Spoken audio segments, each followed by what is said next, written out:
Jorj Oryel. Molxona. Erkinlik va hokimiyat haqida o'ylantiruvchi asar. Oqni qoradan ajratishga tayyormisiz? Bu kitob afsona emas. Uning har bir so'zi haqiqatga shama. Jorj Oryel Molxona asarida hayvonlar insonlarga qarshi isyon ko'tarilishi, erkinlik, tenglik va adolat talab qilinadi. Bir vaqtlar barcha hayvonlar teng edi, lekin ba'zilar boshqalardan tengroq bo'lib qoldi. Hayvonlarning qo'zg'oloni, odamlar quvilmoqda.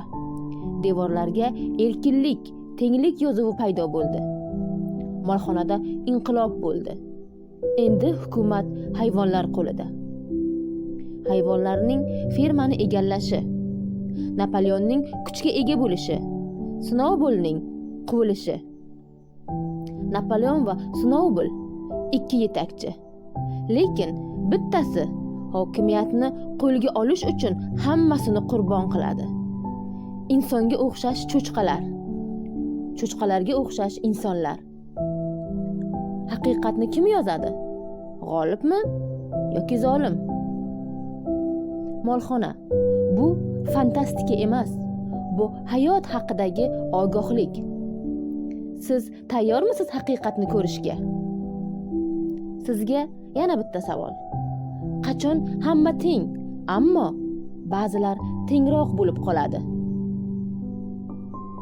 Kitobni o'qing, savol bering, o'ylang.